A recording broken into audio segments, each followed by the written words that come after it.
നമ്മെ സ്നേഹിക്കാത്തവരെ സ്നേഹിക്കുവാൻ പരിശ്രമിക്കുന്നത് കള്ളിമുൾച്ചെടിയെ ചേർത്ത് പിടിക്കുന്നതിന് തുല്യമാണ്. നാം എത്രമാത്രം ചേർത്ത് പിടിക്കുന്നുവോ അത്രമാത്രം ആഴത്തിൽ നമ്മെ മുറിപ്പെടുത്തുവാനും വേദനിപ്പിക്കുവാനും അവർക്ക് സാധിക്കും. യേശുവിൽ പ്രിയ സഹോദരരെ, ഇന്നത്തെ സുവിശേഷത്തിൽ നാം കാണുന്നത് യേശുനാഥൻ ജെറുസലേമിനെ കുറിച്ച് വിലപിക്കുന്ന ഭാഗമാണ്.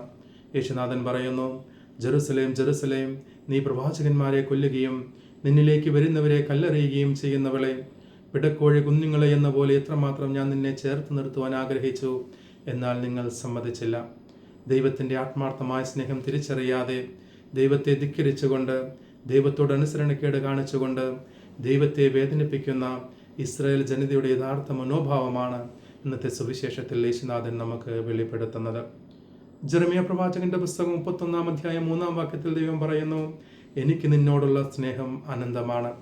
യെശയ്യാ പ്രവാചകന്റെ പുസ്തകം 54:10 നാം വായിക്കുന്നു, മലകൾ മാറ്റപ്പെട്ടേക്കാം, കുന്നുകളില്ലാതായേക്കാം, എന്നാൽ എനിക്ക് നിന്നോടുള്ള സ്നേഹം അചഞ്ചലമാണ്. എത്രമാത്രം ആത്മാർത്ഥമായി ദൈവം ഇസ്രായേൽ ജനതയെ സ്നേഹിച്ചിട്ടും എന്തുകൊണ്ട് അവർ ദൈവത്തെ വേദനിപ്പിക്കുന്നവരായി മാറി എന്ന് ചോദിച്ചാൽ, സുഭാഷിതങ്ങളുടെ പുസ്തകം 3-ാം അധ്യായം 12-ാം വാക്യത്തിൽ നാം വായിക്കുന്നത്, പിതാവ് പുത്രനെ എന്ന പോലെ ദൈവം താൻ സ്നേഹിക്കുന്നവരെ ശാസിക്കുകയും ശിക്ഷിക്കുകയും ചെയ്യുന്നു.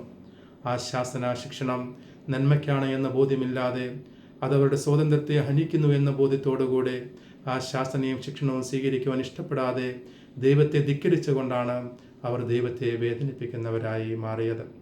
ആയതിനാൽ പ്രിയ സഹോദരരെ, ഇന്നത്തെ സുവിശേഷത്തിന്റെ വെളിച്ചത്തിൽ നാം നമ്മോട് തന്നെ ചോദിക്കേണ്ടത്, നാം ദൈവത്തെ സ്നേഹിക്കുന്നവരാണോ, അതോ ഇസ്രായേൽ ജനതയെ പോലെ ധിക്കാരത്തിലൂടെ അനുസരണക്കേടിലൂടെ ദൈവത്തിന്റെ ശാസന സ്വീകരിക്കുവാൻ ആഗ്രഹിക്കാതെ ദൈവത്തെ വേദനിപ്പിക്കുന്നവരും മുറിപ്പെടുത്തുന്നവരുമാണോ നാം?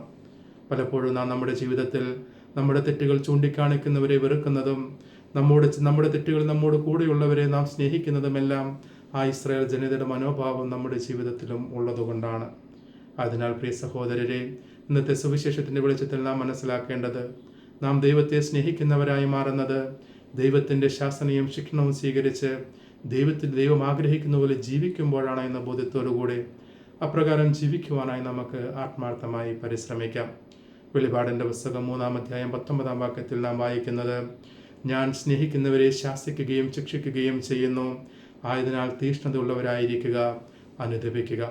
ഈ ഒരു ബോധ്യത്തോടുകൂടെ ദൈവത്തിന്റെ ശാസനയും ശിക്ഷണവും നമ്മുടെ നന്മയ്ക്കാണ്, ദൈവം നമ്മെ ദൈവത്തിലേക്ക് അടുപ്പിക്കാനുള്ള മാർഗമാണ് എന്ന ബോധ്യത്തോടുകൂടെ അപ്രകാരം ശാസനയും ശിക്ഷണവും സ്വീകരിച്ചുകൊണ്ട് ദൈവത്തിലേക്ക് അടുക്കുന്നവരായി മാറുവാൻ നമുക്ക് ആത്മാർത്ഥമായി പരിശ്രമിക്കാം.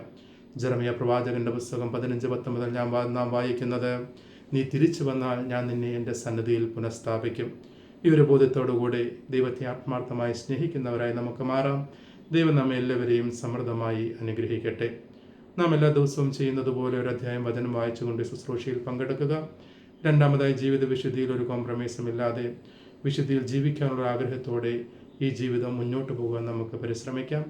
ഈ വചന ശുശ്രൂഷ മറ്റുള്ളവരിലേക്ക് ഷെയർ ചെയ്യാൻ നിങ്ങൾ പരിശ്രമിക്കുക. ഈ ചാനൽ സബ്സ്ക്രൈബ് ചെയ്യുകയാണെങ്കിൽ മുടക്കമില്ലാതെ ശുശ്രൂഷയിൽ പങ്കെടുക്കുവാൻ നിങ്ങൾക്ക് സാധിക്കുമെന്ന് ഞാൻ നിങ്ങളെ ഓർമ്മിപ്പിക്കുകയും ചെയ്യുന്നു. നമ്മുടെ എല്ലാ ആഗ്രഹങ്ങളും ദൈവത്തിന് സമർപ്പിച്ചുകൊണ്ട് കർത്താവിൻ്റെ കൃപയ്ക്കും കരുണയ്ക്കുമായി നമുക്ക് യാചിക്കുകയും പ്രാർത്ഥിക്കുകയും ചെയ്യാം. ദൈവം ആഗ്രഹിക്കുന്ന പോലെ ജീവിക്കാനുള്ള കൃപയ്ക്കായി, ഇന്നത്തെ സുവിശേഷത്തിന് വെളിച്ചത്തിൽ ജീവിക്കാനുള്ള കൃപയ്ക്കായി പരിശുദ്ധ കന്യകാമറിയത്തോട് ചേർന്നുകൊണ്ട് ഒരു രഹസ്യം ജപമാല ചൊല്ലിക്കൊണ്ട് നമുക്ക് പ്രാർത്ഥിക്കാം. കർത്താവിൻ്റെ ആശീർവാദത്തിനായി നമുക്ക് നമ്മെ തന്നെ ഒരുക്കാം. കർത്താവ് അനുഗ്രഹിക്കുകയും പരിപാലിക്കുകയും ചെയ്യട്ടെ. കർത്താവ് കരുണയായിരിക്കുകയും പ്രസാദിക്കുകയും ചെയ്യട്ടെ. കർത്താവ് കരുണാപൂർവ്വം കടാക്ഷിച്ച് നിങ്ങൾക്ക് സമാധാനം നൽകട്ടെ, ഇപ്പോഴും എപ്പോഴും എന്നേക്കും. ആമേൻ. ദൈവം നമ്മെ എല്ലാവരെയും സമൃദ്ധമായി അനുഗ്രഹിക്കട്ടെ.